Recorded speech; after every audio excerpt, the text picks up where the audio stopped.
예수의 피로 거듭난 모든 이들은 신부로 부르심을 받습니다. 그러나 중간에 그 주님과의 관계를 내 스스로 놓는다라고 하면은 주님과의 관계는 멀어지기 시작하고 어느 순간 나도 모르게 끊어지게 되어집니다. 무슨 얘기입니까? 예수 경험했어요. 하나님이 살아계심도 경험했어요. 교회 열심히 다녔어요. 근데 어떤 시험거리가 갑자기 왔을 때, 어떤 어려움이 내 삶 가운데 왔을 때 세상의 것들이 더 좋아지기 시작하게 되어졌을 때 주님과 점점점 관계가 어떻게 되어질까요? 멀어지기 시작하고 나중에는 그 주님과의 관계도 끊어지게끔 되어져 있습니다. 그래서 한 번 구원은, 성경은 영원한 구원이 아니다.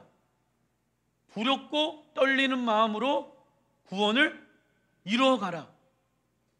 왜냐하면 우리는 신부로 부르심을 받았기 때문에. 그렇다고 하면은 신부는 오직 신랑만을 사랑해야 합니다. 그죠? 근데 이 신부가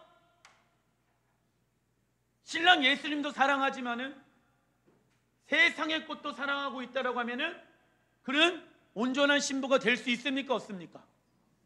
없죠.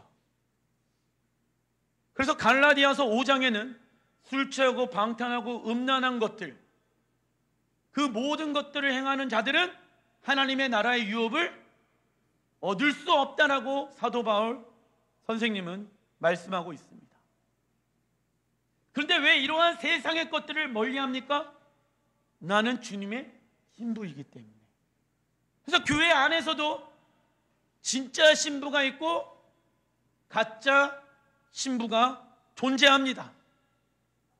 그럼 내가 진짜인지 가짜인지 무엇을 통해서 알 수 있습니까? 말씀, 삶. 말씀이 내 삶 가운데 삶으로 있다라고 하면은 진짜 신부. 말씀이 내 삶 가운데 삶으로 없으면은 무슨 신부? 가짜 신부. 그것을 성경은 무슨요? 음료. 하나님도 사랑하지만 세상의 것도 사랑하고 있는 사람. 예를 들어서 저희 사모님이랑 제가 사는데 제가 다른 여자를 사랑하는 마음이 1%가 있어요. 그런데 집에 가갖고 여보 난 당신을 99% 사랑해. 근데 1%는 다른 사람 사랑해 라고 말하면 저는 어떻게 될까요? 끝납니다. 그러겠죠? 밥도 못 얻어먹고 바로 아웃. 그죠? 그렇게 얘기할 수도 없어요. 담대하지 못하기 때문에 얘기하면 안 돼요. 그런 얘기하면. 그죠? 인간 간의 관계도 100% 사랑하지 아니하면은 함께 살 수 없다라고 과감하게 얘기하고 있는데 예수님과 신부인 성도들의 관계는 어떠하겠습니까? 그래서 주님 말씀하시죠. 나도 거룩하니 너희도 거룩하라. 내가 완전한 것처럼 너희도 완전하라. 완전할 수 있는 방법이 있습니다. 예수 그리스도의 십자가 앞으로 날마다 나아가는 거예요. 내가 죽고 주님이 내 안에 사는 것입니다. 그러면 완전해집니다. 왜? 연약했던 나는 십자가에 죽고 주님이 내 안에 사셨기 때문에. 그것을 믿음으로 살아가는 자들은 이제 누구의 통치와 다스림을 받습니까? 하나님, 예수님 통치와 다스림을 받기 시작합니다. 왜요? 나는 거룩한 주님의 신부이기 때문에. 이번 주가 그 신부로서 우리를 초청하고 계시는 하나님의 메시지가 청첩장이 나와 있는 것입니다. 계시록 19장 7절 시작. 우리가 즐거워하고 크게 기뻐하며 그에게 영광을 돌리세. 어린 양의 혼인 계약이 이르렀고 그의 아내가 자신을 준비하였으므로. 자, 어린 양의 혼인 잔치가 반드시 옵니까 안 옵니까? 옵니다. 자, 그렇다라고 하면은 그 어린 양의 혼인 잔치가 반드시 온다라는 것을 믿는 사람들은 이 땅에서도 지금 주님과 혼인잔치를 경험하고 있을 것입니다. 인생이 지겨운 것이 아니라 매 순간마다 무슨 잔치? 그거에 대한 연속이 예수가 오시면 혼인잔치로 이어지는 것입니다. 할렐루야. 어려움이 있고 힘듦이 있고 지침이 있더라도 예수 그리스도의 십자가 붙잡고 주님과 날마다 예배하면서 그 주님의 사랑 안에 거하기 시작하게 되어졌을 때 그런 날마다 무엇을 경험합니까? 혼인잔치. 할렐루야.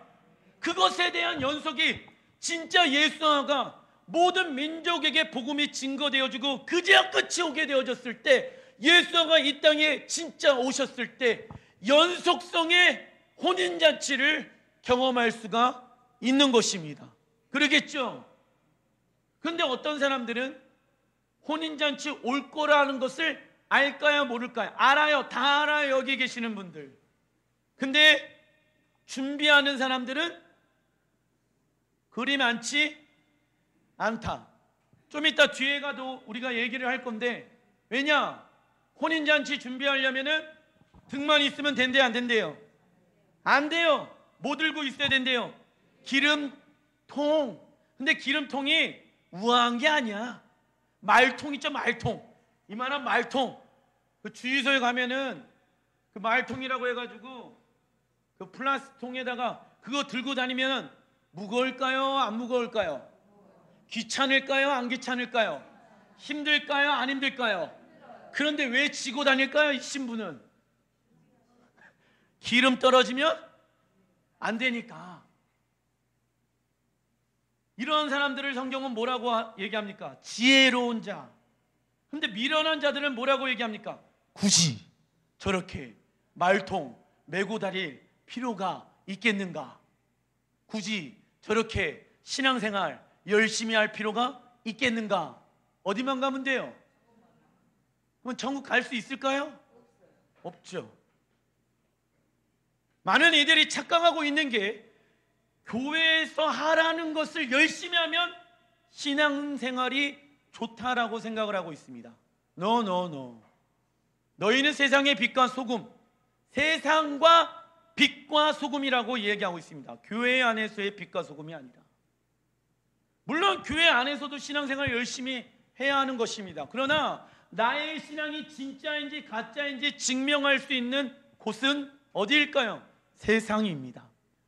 가정에서 어떠한 삶을 살고 있는가, 직장에서 어떠한 삶을 살고 있는가가 진짜인지 가짜인지를 구분할 수 있는 척도가 되어진다. 그래서 교회에 와서는 내가 가짜로 살아갔다라고 하면은 우리 아까 한나자매가 거무나 아름답다라고 불러주신 하나님께 감사를 드립니다. 그 은혜에 회개하면서 감사함으로 다시 부활의 능력 가지고 새 삶 가지고 살아가는 것입니다. 그러면 그 회개의 기도가 진짜 회개의 기도라고 하면은 세상 가운데 나아가서 삶을 돌이키겠죠. 근데 교회에 와서 무슨 기도한다? 후회 기도하는 사람들이 굉장히 많이 있다. 그러면서 삶은 바뀐다, 안 바뀐다? 안 바뀐다. 그리스도인답게끔 살지를 않는데 어찌 그러한 사람들을 그리스도인이라고 얘기할 수 있겠습니까? 그리스도인이라는 단어의 뜻은 따라해 보겠습니다. 작은 예수. 네. 그게 헬라 원어의 뜻이에요. 내가 정말 그리스도인이라고 하면은 예수가 내 안에 있어야 된다는 것입니다. 그런데 내 안에 있는 그 주님이 이제는 내 삶으로 나타나고 증거되어져야 하는 것이 진짜 그리스도인들의 삶이라는 것입니다.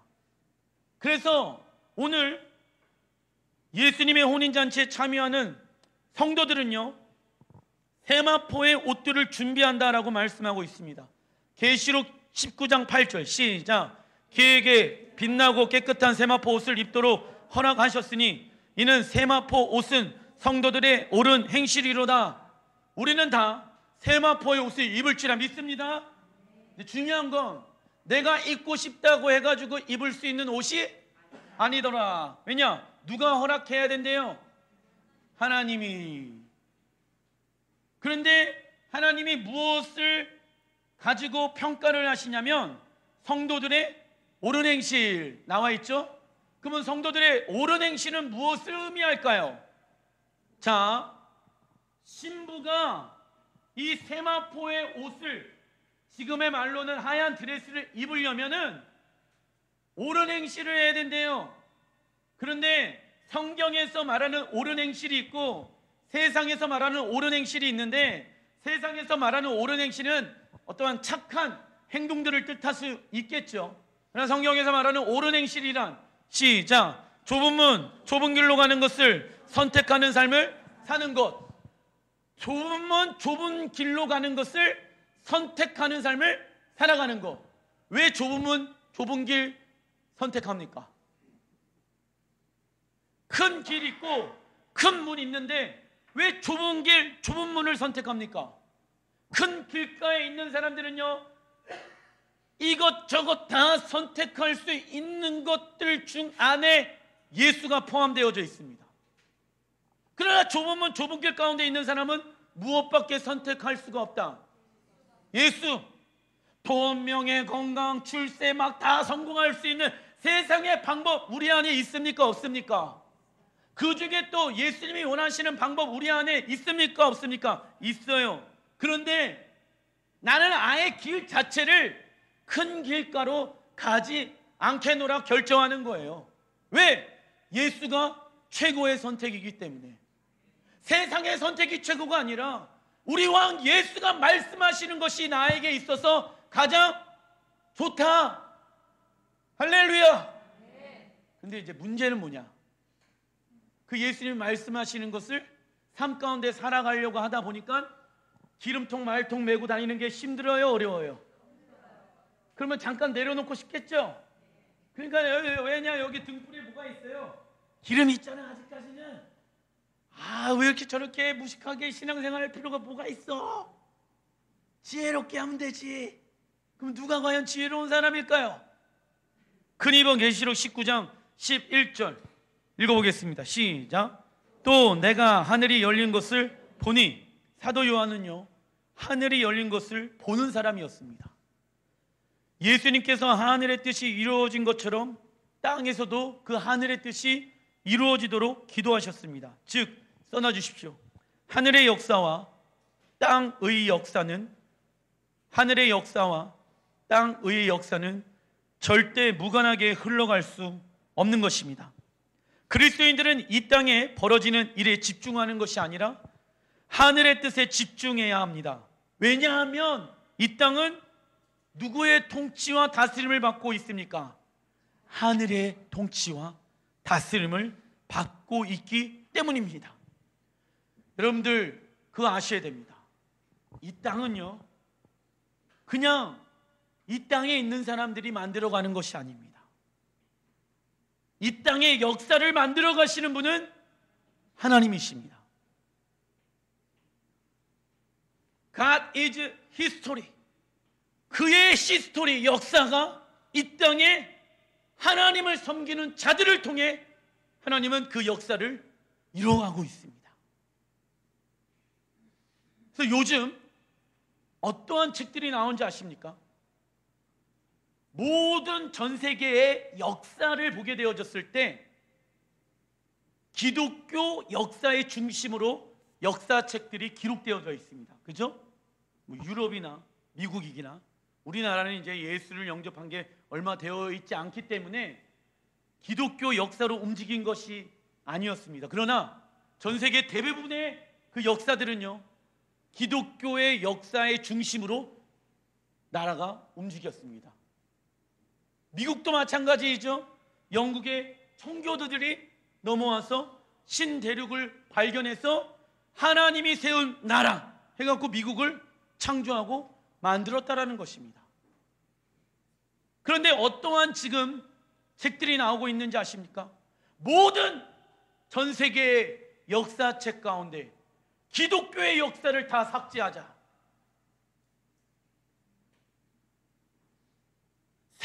역사를 만들어 가자. 전 세계 학자들이, 돈 많은 사람들이, 뛰어난 자들이 그 지금 책들을 어마무시하게 지금 발간하고 있습니다. 전 세계 베스트셀러 1위예요. 책을 여러분들이 보시면 압니다. 그 내용은 즉슨 하나님의 역사가 이 땅을 이끌어가는 것이 아니라 인간이 지은되어져서 인간의 힘과 능력으로 이 땅을 지금 만들어가고 있다라는 것입니다. 세상은 그렇게 하나님의 역사와 대적의 관계 가운데 있다라는 것입니다. 그러나 중요한 것은 무엇입니까? 하나님께서 이 땅을 주관하고 계십니다. 하나님께서 그 하늘의 능력과 권세와 힘을 가지고 이 땅을 통치하시고 다스리고 계십니다. 그러나 믿지 아니하는 자들의 눈으로 봤을 때는, 야, 이런 어려움이, 이런 지침이, 이런 안전 환경들이 지금 우리나라 가운데도 있는데 하나님 살아계신 거 맞아? 예, 맞습니다. 그 안에서도 하나님은 모든 것을 합력하여 선을 이루시는 분이십니다. 그래서 하나님의 사람들이 필요한 거예요. 하나님의 나라의 역사를 만들어가는 하나님의 사람들, 하나님의 이름을 증거하고 삶 가운데 하나님의 능력을 나타내는 사람들, 그러한 자들을 통하여 전 세계의 역사들은요, 부흥이라는 것을 경험하게 되어지고 하나님의 나라가 확장되어지는 것을 경험하게 되어지는 것입니다. 그 중에 하나가 누구입니까? 이스라엘에 나가 있는 우리 소나임 선교사, 일본 나가려고 준비하고 있는 우리 김중훈, 신선미 선교사님이 그런 하나님의 나라의 역사에 일꾼으로 나가는 건 아니겠습니까? 그래서 그 하나님의 나라의 역사는 반드시 무엇되어지는지 아십니까? 완성되어집니다. 할렐루야. 나라가 시작되어졌다고 하면 반드시 끝이 있습니다. 완성시키는 자들, 하나님의 나라의 역사를 완성시켜내는 자들, 사도 요한이 그중 하나였다라는 거예요. 하늘의 문이 열리는 계시를 받습니다. 그래서 그는 지금 어디에 있습니까? 반모섬 감옥에 있습니다. 두려움 가운데 있지만은 두려워하지 않았습니다. 그는 담대했습니다. 왜? 나는 하나님의 나라의 역사를 만들어가는 자이기 때문에, 나는 그 하나님의 역사를 이 땅 가운데 성취해내고 이루어내는 자이기 때문에, 그 하나님의 부르심을 받은 자이기 때문에 그는 담대하게 살아갔습니다. 그러나 이 땅에 벌어지는 일에만 집중하게 되어졌을 때 하나님의 백성들에게 나타나는 현상은 무엇입니까? 사사기 21장 25절 시작. 그때 이스라엘에 왕이 없으므로 사람이 각기 자기의 소견에 옳은 대로 행하였더라. 각자 자기의 소견에 옳은 대로 행하였더라. 이 땅에 벌어지는 일에만 집중하게 되어졌을 때 나타나는 현상은 무엇입니까? 써놔주십시오. 자기의 소견대로 살아가게 됩니다. 목사님, 주님이 원하시는 방법으로 돈을 벌면은 돈을 벌 수가 없어요. 살려면 이렇게 해야 돼요, 목사님. 로비도 해야 되고요, 세금도 좀 밀어야 되고요. 주님이 원하는 방법으로 돈 벌면은 돈이 벌릴까요? 안 벌릴까요? 안 벌린다는 믿음이 역사하고 있는 거예요, 지금. 이해되십니까? 주님의 방법으로 한번 살아보십시오. 번성하나 번성하지 않나. 우리 안에 견고한 진이 있다. 주님의 뜻대로 살면은 무엇을 받는다? 고난. 고난이란 시작. 하나님의 말씀에 순종하는 방법을 배우는 시간. 세상의 고난이란 내 뜻대로 안 되면 경험되어지는 것.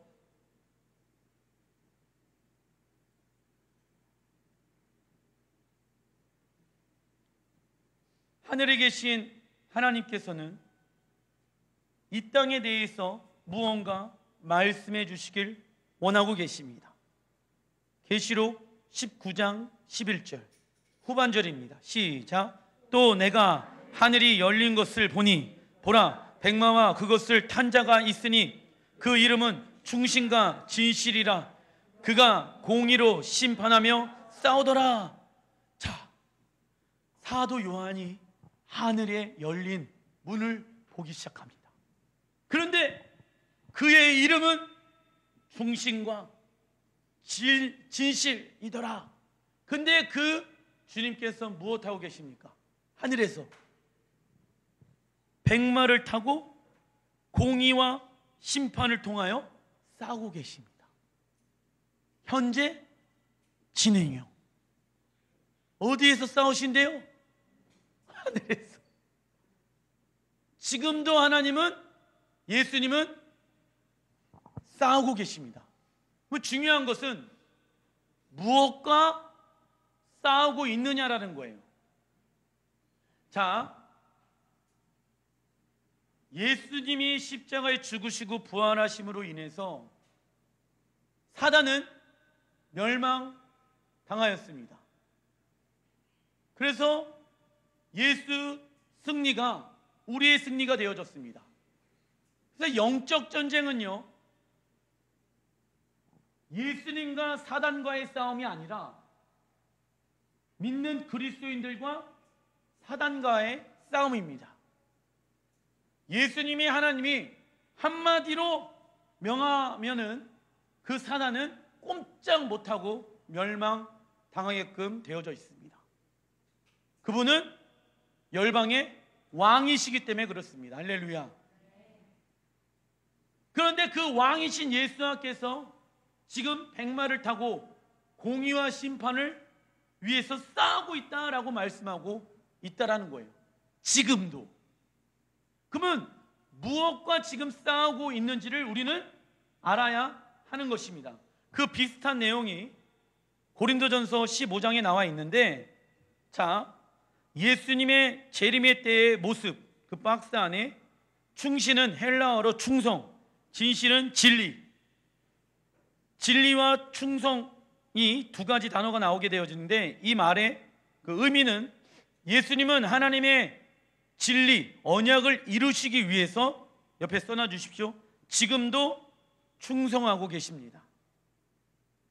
그 밑에 지금도 공의로 심판하며 싸우고 계십니다. 지금도 충성하고 계시고 지금도 공의로 심판하며 싸우고 계십니다. 지금도. 고린도전서 15장 51절 읽어보겠습니다. 시작. 보십시오, 내가 여러분에게 비밀을 하나 말씀드리겠습니다. 우리가 다 잠들 것이 아니라 다 변화할 터인데, 그러나 우리 주 예수 그리스도를 통하여 우리에게 승리를 주시는 하나님께 우리는 감사를 드립니다. 고린도전서 15장은 예수님이 다시 오시는 재림의 때에 우리의 몸이 부활하는 것을 말씀하고 있습니다. 그리고 57절을 보게 되어지면 이 시제는 현재형으로 지금 사용되어져 있습니다. 동일하게 계시록 19장에서도 예수님께서는 우리에게 승리를 주시기 위해 현재도 싸우고 계신다라는 것입니다. 그렇다면 고린도전서 15장과 계시록 19장에 나와 있는 예수님께서 우리에게 승리를 주시기 위해서 싸우고 있는 것은 무엇일까요? 우리는 여기에 관심을 가져야 합니다. 이거 굉장히 지금 중요한 내용입니다. 예수님께서 2000년 전에 십자가에서 죽으시고 부활하심으로 인해 사단의 모든 권세를 멸하셨습니다. 그죠? 더 이상 싸울 대상이 있습니까? 없습니까? 없는 거예요. 그런데 고린도전서 15장과 계시록 19장에서는 지금도 계속 예수님은 싸우고 계신다. 그러면 무엇과 싸우고 계신가를 우리를 알아야 합니다. 왜냐하면 그 싸움의 대상이 우리에게도 영향을 주고 있을 수 있기 때문에 그렇습니다. 내가 신부로서 거듭나지 못하게끔 내 영혼을 붙잡고 있는 것이 있을 수 있기 때문에 우리는 그 대상이 무엇인지 정확하게 알아야 하는 것입니다. 혼인잔치에 참여하길 바랍니다. 그러려면 그 싸우고 있는 대상이, 예수님이 지금도 싸우고 있는 대상이 무엇인지를 알아야 하는 것입니다. 관심이 없으면 안 됩니다. 그거에 대해서 알려면은 구원의 세 가지 시제와 죄의 속성을 알아야 합니다. 구원이란 시작, 끊어졌던 하나님과의 인격적 관계의 시작입니다. 구원은 예수 그리스도의 십자가로 말미암아 끊어졌던 하나님과의 인격적 관계가 회복되어졌습니다. 그러면 시작이 있으면 무엇이 있습니까? 끝이 있습니다. 구원의 시작은 예수님의 십자가, 구원의 완성은 하나님의 나라의 완성.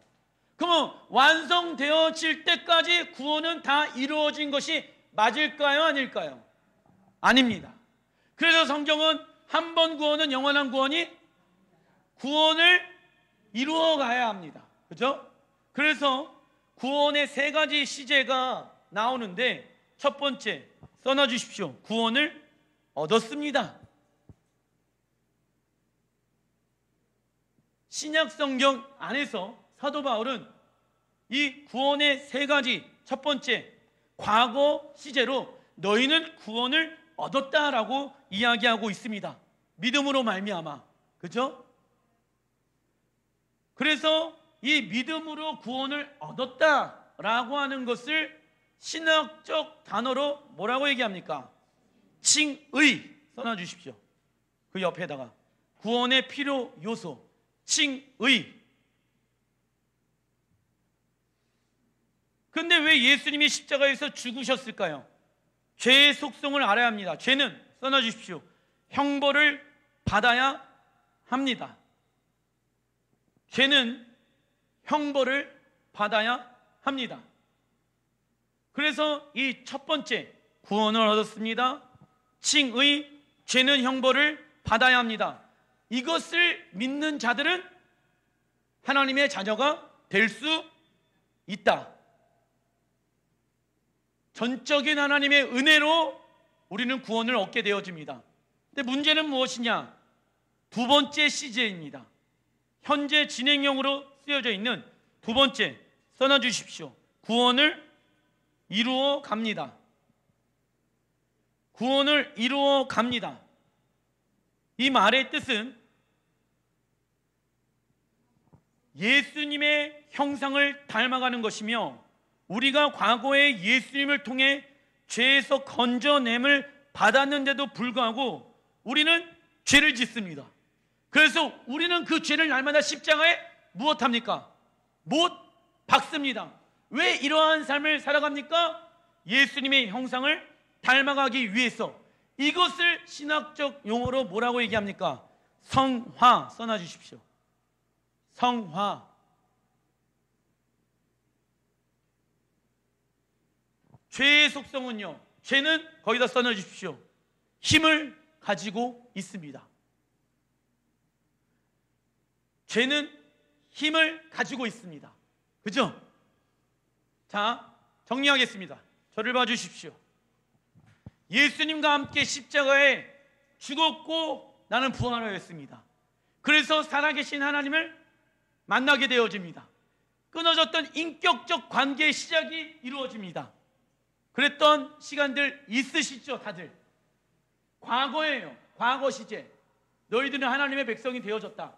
근데 문제는 뭐냐면 그때 우리의 모든 죄는 다 사함을 받았습니다.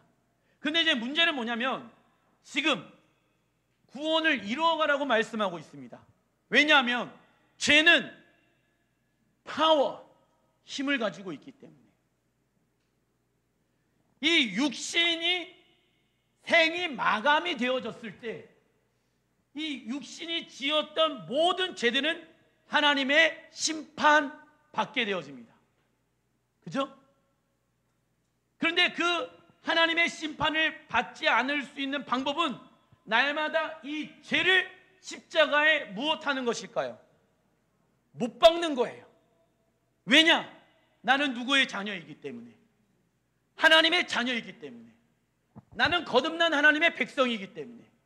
그래서 그 예수를 믿는 순간 칭의로 말미암아 구원을 얻게 되어졌지만, 이 땅에서 그 죄를 날마다 십자가에 못 박는 삶을 살아갑니다. 왜? 죄는 힘을 가지고 있기 때문에. 그래서 죄는 여러분들에게 어려움을 주잖아요. 상함을 주잖아요. 그런데 여기서 죄 안 짓는 사람 있습니까? 없습니까? 없습니다. 다 죄를 지어요. 왜? 아직 우리의 육체는 살아있기 때문에. 이 육체는 언제 심판을 받습니까? 하나님의 나라가 이 땅 가운데 오게 되어졌을 때 심판받는 거예요. 영원한 나라. 그것을 신학적 용어로 뭐라고 얘기합니까? 영화. 영화의 때가 온다 안 온다? 온다. 그때 죄는 어떻게 되어집니까? 완벽하게 사함을 받게 되어지는 거예요. 그때 써놔주십시오. 세 번째 시제, 미래 시제인데 구원을 완성합니다. 구원을 완성합니다.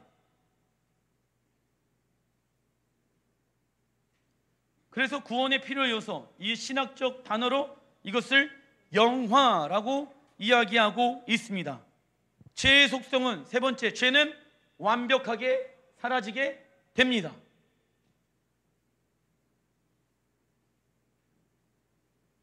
즉 칭의의 삶, 성화의 삶, 영화의 삶은 서로 유기체. 칭의의 삶, 성화의 삶, 영화의 삶은 서로 유기체처럼 연결되어져 있으며 이는 끊을 수 있다 없다? 없다. 이것이 끊어지는 순간 무엇을 잃어버리게 되어집니까? 구원을 잃어버리게 되어지는 거예요. 그런데 어떤 이들은 과거의 죄에서 구원을 받았습니다. 무엇이라고 얘기합니까? 칭의. 그런데 술 먹고 세상 문화 즐기고, 근데 어디는 와요? 교회는 오고. 그런데 주님과의 인격적 관계는 합니까 안 합니까? 예수님께서 우리에게 승리, 성화의 삶을 주시기 위해 현재 무엇과 싸우고 계십니까? 써놔주십시오. 현재 우리의 죄와 싸우고 계십니다. 그래서 아까 얘기했던 구원의 세 가지 시제를 봐야 한다는 것입니다. 이해되시죠? 백마를 타신 그 예수님께서 공의와 정의를 가지고 심판하고 지금 싸우고 계시는데 그 싸움의 대상은 누구다? 바로 나. 지금도 싸우고 계셔요. 주님이 그 죄와 우리 안에 죄성과 지금도 무엇하고 계신다? 싸우고 계셔요. 근데 그리스도인들이 영적 전쟁 합니까 안 합니까? 예수 승리 누구의 승리? 말로는 나의 승리예요. 그런데 패배하는 그리스도인들이 많아요? 승리하는 그리스도인들이 많아요? 실제 삶 가운데는 패배하는 그리스도인들이 많다고 하면 예수 승리가 나의 승리가 될 수 있습니까 없습니까? 없죠. 그러면 왜 패배할까요? 싸우려고 하질 않는 거예요. 예수의 이름의 권세의 능력 가지고 싸우면 되는데, 야, 그렇게 해서 돈 벌 수 있는 게 아니야. 그렇게 해서 성공할 수 있는 게 아니야. 그렇게 해갖고 가정이 화목해질 수 있는 게 아니야. 아니에요. 예수의 이름으로 사업장에 돌파가 일어날 수 있습니다. 예수의 이름으로 질병을 고칠 수 있습니다. 예수의 이름으로 가정이 화목되어질 수 있습니다. 할렐루야. 예수의 이름으로 우리 자녀들 예수님께로 돌아올 수 있습니다. 싸워야 하는 것 아니겠습니까? 근데 그리스도인들이 안 싸워. 싸우려고 하더라도 뭐가 없어? 말씀이 없어. 말씀, 성령의 검. 그래서 목사님 성경 공부해야 되는 것 같습니다. 그 얘기가 아니야. 성경 공부하면 말씀의 검을 들 것 같죠? 아니에요. 말씀이 어디에 있습니까? 삶 가운데 있어야죠. 말씀이 삶 가운데 검은과 능력으로 쌓아야 되는 것 아니겠습니까? 백마탄 예수와께서 말씀으로 싸운다. 19장 그 후반절을 쫙 보세요. 말씀에 불이 나간다라고 나와 있어요. 예수가 이 땅 가운데 오실 때 승리를 경험하는 게 아니라 오늘 승리 경험한다. 그 연속성 가운데 있는 자들이 예수님이 다시 오실 때 승리를 경험하는 거예요. 근데 맨날 넘어져. 맨날 육신의 어떤 정욕과 안목의 정욕과 이생의 자랑 때문에 계속 넘어지고 엎어진다고 하면은 승리 있을 수 있겠습니까? 없겠습니까? 당연히 없죠. 갑자기 뿅 하고 바뀌는 거는 있다 없다. 신앙생활은 그런 게 아니에요. 인격적 관계라니까. 인격적 관계는 시간이 필요한 거예요. 만남이 필요한 거예요. 그래서 이 땅에서 어떠한 삶을 살아가래요? 성화의 삶, 예수의 형상을 닮아가는 삶. 왜 하나님의 나라가 이 땅 가운데 온다 안 온다? 혼인잔치가 이 땅에 열린다 안 열린다? 그걸 믿는 사람들은 이렇게 살아간다니까요. 근데 그것을 믿지 않는 사람들은 기름통 짊어매고 산다 안 산다? 안 산다. 머리 돌아가잖아요. 그렇게 살면은 고난받을 거 아니까. 백마 타신 예수님이 오늘도 우리에게 오셔서 죄인인 우리의 모습들과 싸우고 계십니다. 우리는 어서 무엇해야 될까요? 항복, 경배절한 왕이신 예수님에게 영과 혼과 육이 항복하는 것. 이 땅에서 경배자로 살아가는 삶이 하나님의 나라에 들어가서도 경배자로 살아가게 되어진다. 땅에서 되어야 하늘에서도 되는 것입니다. 할렐루야. 따라해 보겠습니다. 나를 움직이지 못하게 하는 믿음은 믿음이 아니다. 분별하시길 바랍니다. 내가 진짜 믿음을 가지고 있는지 가짜 믿음을 가지고 있는지 분별하셔야 됩니다. 근데 사단은요, 미혹의 영을 풀어놔서 종교적 행위를 하면은 지금 너는 종교적 행위를 했으니까 믿음이 있는 거야 라고 속이고 있다는 거예요.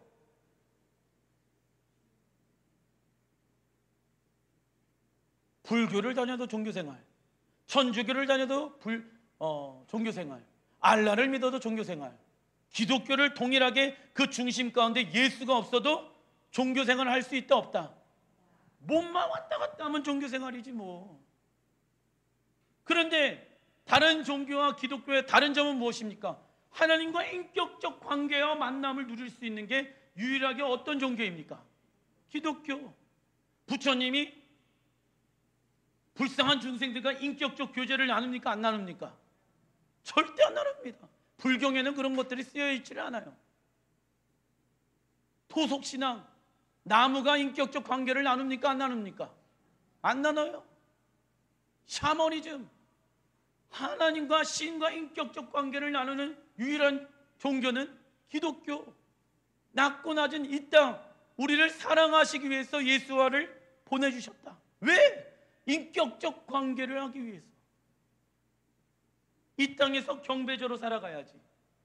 하나님의 나라에 들어가서 24시간 365일 내내 거룩하다 24 장로처럼 내 생물처럼 경배자로 설 수 있는 거예요. 근데 인격적 관계 경배자들은요, 그게 너무 좋은 거예요.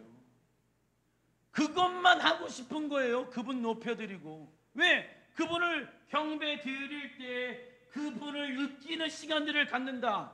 오늘 찬양했잖아요. 주 경배 드릴 때 주님을 느끼게 하시는 성령께서 우리의 찬양의 고백을 통해서 일하시는 것입니다. 그래서 경배하고 싶은 거야. 근데 경배는 그냥 교회 와갖고 노래하는 게 경배가 아니라 우리의 육과 혼과 육이 주님 앞에 무릎을 꿇는 거예요. 그게 경배예요. 주님께 항복하는 거. 내가 주인된 삶을 살아가는 게 아니라 주님이 내 삶의 주인된 삶을 살아가도록 인정해드리는 것. 히브리서 2장 3절 시작. 우리가 이같이 큰 구원을 등한히 여기면 어찌 그 보응을 피하리요. 문제는 뭐냐? 세상에서 무엇보다 가장 큰 선물이 있다라고 하면 그것은 구원입니다. 근데 그 구원을 무엇하는 사람들이 있습니까? 등한히 소홀히 가치 없게 생각하는 이들이 있다. 저를 봐주십시오. 가장 이 세상에서 큰 선물은 구원이다. 비교할 수 있다 없다? 없다. 그 어마어마한 돈 주고도 살 수 없는 그 구원의 선물을 어떤 이들은 소홀히 여기고 등한시 여기는 사람들 있다 없다? 그러면 누가 등한시 여길까요? 구원을 등한시 여기는 사람들은 누구일까요? 주님과 인격적 관계를 소홀히 하는 자들. 자연스럽게 구원도 멀어지기 시작합니다. 왜 구원을 등한시할까? 내가 고민해 봤어요. 이미 얻었어. 천국을 이미 얻었어. 내가 원하는 천국을 이미 얻었어. 그러니까 이미 얻었으니까 주님과의 인격적 관계도 중요하지 않은 거예요. 이해되십니까? 내가 원하는 천국을 얻었다 이거예요. 그러니까는 구원을 등한시하겠죠. 주님과 인격적 관계를 등한시할 수 있겠죠. 근데 문제는 뭐냐? 내가 지금 얻었다라고 하는 그 천국이 진짜 성경에서 말하고 있는 천국인지 점검해 봐야 합니다. 성경에 사도 바울이 뭐라고 얘기합니까? 하나님의 나라는 육의 것들이 아니야. 우리가 천국 가고 싶어하는 이유는 무엇입니까? 질병과 고통이 없기 때문에. 그 나라는 기쁨과 평화만 가득하기 때문에. 예, 맞아요. 그러나 그게 첫 번째 이유가 돼서는 안 돼요. 말버릇처럼 빨리 천국 가면 좋겠다, 빨리 예수님 오셨으면 좋겠다. 왜요? 이 땅에 살아가는 게 너무 힘들어요. 요래서 천국 가고 싶어 하면 됩니까? 안 됩니까? 요래서 예수님을 만나고 싶어 하면 됩니까? 안 됩니까? 그 무슨 결혼이다? 도피성 결혼이에요. 도피성 결혼. 왜 구원을 등한시 여길까요? 자신이 원하는 것, 그 가로에다 구원을 얻었기 때문입니다. 그리고 더 이상 예수님과의 관계가 소중하지 않기 때문입니다. 이 시대의 교회가 한 번 구원은 영원한 구원이 아니다라는 것을 가르쳐야 합니다. 그래야 신부들이 단장되어질 수 있습니다. 목회자는 사람의 머리에 숫자에 눌리는 거 관심을 가져서는 안 됩니다. 하나님께서 보내주신 그 영혼들이 정말 신부로 설 수 있는가 없는가를 우리는 점검해 봐야 하는 것입니다. 10,000명, 10만 명 모이면 뭐합니까? 거기서 진짜 구원받는 사람은 소수인데, 이 안에서도 마찬가지입니다. 이 안에서도 구원을 받는 이들은 소수인데,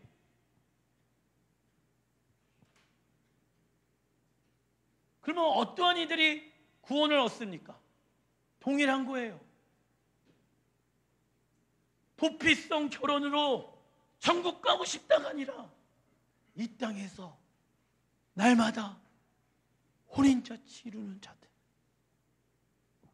어려움이 오더라도 힘듦이 오더라도 예수님 만날 그날을 기대하면서 경배하고 예배하고 영광과 욕을 무릎 꿇으면서 날마다 복종시키며 왕의 통치와 다스림을 이 땅에서 받고 있는 자들, 그것의 연속의 삶이 하나님의 나라의 삶.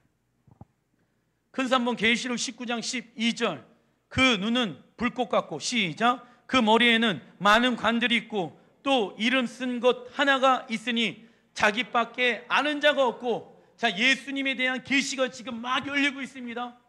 사도 요한이요. 근데 그 예수님은 어떠한 분이시냐? 자기밖에 아는 자가 없다라고 나오고 있습니다.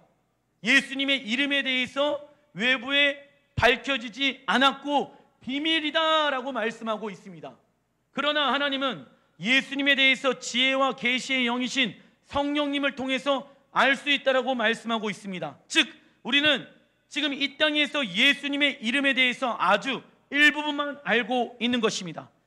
이처럼 사도 바울도 예수님에 대해서 알게 되어졌을 때 이러한 고백을 하게 되어집니다. 빌립보서 4장 12절부터 13절 시작. 나는 비천에 처할 줄도 알고 풍부에 처할 줄도 알아. 모든 이 곧 배부름과 배고픔과 풍부와 궁핍에도 처할 줄을 아는 일체의 비결을 배워노라. 내게 능력 주시는 자 안에서 내가 모든 것을 할 수 있느니라. 우리가 생각하는 고난은 언제 옵니까? 나의 뜻대로 되어지지 않았을 때 그것을 고난이라고 생각합니다. 그러나 성경적 고난이란 하나님께 순종하는 방법을 배우는 시간들입니다. 이처럼 우리의 삶이 예수님에게 집중되어졌을 때 모든 것을 다 할 수 있는 일체의 비결을 알게 되는 것입니다. 이것이 감추어진 비밀의 이름이 계시되는 것입니다. 그러나 어떤 이들은 능력 주시는 자 안에서 모든 것을 다 할 수 있다, 예수 안에 다 할 수 있다, 이 말씀 압니까 모릅니까? 알아요. 그런데 어떤 이들은 이 말씀을 머리로만 알고 있습니다. 그러나 자신의 삶을 드리지 않는다면, 예수님 안에 거하지 않는다면 그에게는 여전히 예수님의 이름이 감추어진 비밀이 되는 것입니다. 이 사람들은 이렇게 생각을 합니다. 신앙생활은 나중에 열심히 할 수 있지만 돈은 지금 못 벌면 안 되는 것이야. 그러니까 한 주간 교회 빠져도 돼, 안 돼? 예배는 다음 주에도 드려도 되고 신앙생활은 다음에 무엇 해도 됩니까? 열심히 해도 돼? 이렇게 생각하는 사람들이 있죠. 왜 신앙생활은 항상 다음에 해야 할까요? 돈 버는 것은 지금 해야 하는데. 좀 이상하죠? 우선순위가 지금 바뀌어 있는 것 같죠? 왜 그렇게 바뀌어 있는지 아십니까? 예수가 첫 번째 우선순위가 안 되어졌다는 증거인 거예요. 그런 사람들은 여전히 예수님 안에 감추어진 비밀을 경험할 수 있다 없다? 계시를 받을 수 있다 없다? 능력을 경험할 수 있다 없다? 없다. 없다. 믿음으로 살아가야지만이 감추어진 그 비밀의 계시들이 풀어지기 시작하는 거예요. 비천할 때에도 감사함이 나오고 풍부할 때도 감사가 나오는 거예요. 어려울 때도 감사가, 기쁨이 나오는 거고, 힘들 때, 지칠 때에도 기쁨과 감사와 즐거움이 나오는 거예요. 능력 주시는 자 안에서 모든 것을 다 감당할 수 있다. 일체의 비결을 배웠노라. 할렐루야. 이걸 누가 경험합니까? 내 삶을 주님께 맡겨드린 사람들이 경험하는 거예요. 근데 삶 가운데 지금 계시가 풀어지고 있습니까? 안 풀어지고 있습니까? 안 풀어지고 있는 거예요. 경험하지 못하고 있는 거예요. 그 말은 즉슨 아직 내 삶을 주님께 드리지 않았다. 구원을 지금 잃어버리고 있을 수도 있다라는 것입니다. 지혜로운 자의 특징, 진짜 신부는요, 신랑이 언제 올지도 모르기 때문에 써놔 주십시오. 무거운 기름통을 짊어매고 다닙니다. 무거운 기름통을 짊어매고 다닙니다. 그런데 이게 무거울까요? 안 무거울까요? 안 무거워요, 안 무거워. 왜? 내 능력대로 살아가는 것이 아니라 이 기름통에 뭐가 들어가 있어요? 말씀드렸잖아요, 우리 저번 주에. 친밀한 기름 부으심. 아니, 예를 들어서 중훈 형제가 선미자매랑 사는 게 힘들다라고 하면 말이 돼, 안 돼? 안 되잖아. 동일한 거예요. 동일한 거야. 주님과 같이 사는데 그 주님이 나에게 주시고자 하는 그 기름통이 무거우면 돼요, 안 돼요? 안 돼. 근데 안 들어봤으니까 뭐하다고 생각해요? 무겁다고 생각한다니까. 이게 진짜 그게 무슨 진이다?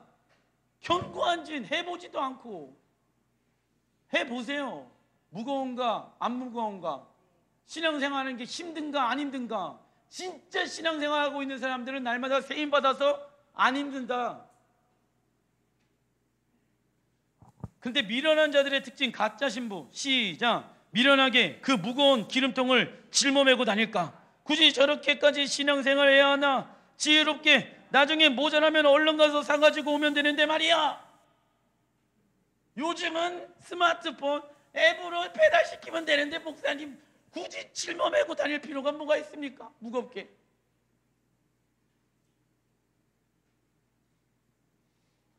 신랑을 진짜 기다리고 계십니까? 진짜 신부들은 아직 신랑 예수님을 만나지 않았지만 이 땅에서의 기다림 속에서 성령님을 통해 이미 신랑 예수님을 만나고 있을 것입니다. 그 기다림 자체가 행복이며 기쁨인 것입니다. 주님이 아직 오시지는 않았지만 매일매일 지금 이 공간 안에서 주님이 계신 것처럼 주님의 뜻에 순종하며 살아가는 자들이 누구입니까? 진짜 신부입니다. 할렐루야. 마태복음 7장 21절 시작. 나더러 주여 주여 하는 자마다 다 천국에 들어갈 것이 아니요 다만 하늘에 계신 내 아버지의 뜻대로 행하는 자라야 들어가리라. 아멘. 말씀을 마무리를 짓겠습니다. 오늘 이 시간 예수 그리스도의 십자가 안에서 우리 다 같이 우리의 육체의 것들을 죽입시다. 그리고 예수 부활하였을 때 나도 부활하였습니다. 그 부활에 연합합시다. 그러면 우리를 주님은 진짜 신부로 오늘 이 시간 거듭나게 하십니다. 그러나 우리가 이 성전문을 박차고 나가게 되어졌을 때 진짜 하나님의 은혜를 경험한 사람들은, 진짜 십자가 복음의 능력을 경험한 사람들은 삶이 바뀌게끔 되어져 있습니다. 그래서 이제부터 이후의 시간들은 진짜 신부로서 준비하고 있는 것입니다. 우리 중근 형제, 선미자매, 지금 선교사 나가려고 하는 이유가 무엇입니까? 해외 나가서 살면 고생합니다. 힘이 듭니다. 그런데 왜 저렇게 나가려고 할까요? 예수님이 이 땅 가운데 속히 오셨으면 좋겠거든. 그 일본에 있는 영혼들도 신랑 예수님을 맞이하는 신부로 단장되어졌으면 좋겠거든. 그 하나님의 마음을 알기에 사랑하는 부모님과 떠나고 익숙한 환경에서 벗어나서 삶을 도전하는 것 아니겠습니까? 왜요? 그 하나님의 나라는 이 땅에 완성되어질 것을 믿기 때문에 저렇게 사는 게 진짜입니다. 그러면 이 땅에 살아가는 자들도 진짜처럼 살아갈 수 있습니다. 순교자란 어디 선교지 가서 목배임 당하는 것이 순교가 아니라 그리스도인답게끔 이 땅에서 살아가는 게 순교입니다. 순교해도 괜찮습니다. 우리의 육이 죽어도 괜찮습니다. 왠지 아십니까? 신랑 예수하고 오셨을 때 순교한 자들을 먼저 불러 일으켜 세우신다라고 말씀하고 있습니다. 그래서 우리 그리스도인들은 죽음을 두려워하지 않습니다. 우리 그리스도인들은 우리의 생명을 아끼지 않습니다. 왜냐? 우리는 부활의 생명을 가지고 있는 자들이기 때문에. 영생! 기도하겠습니다.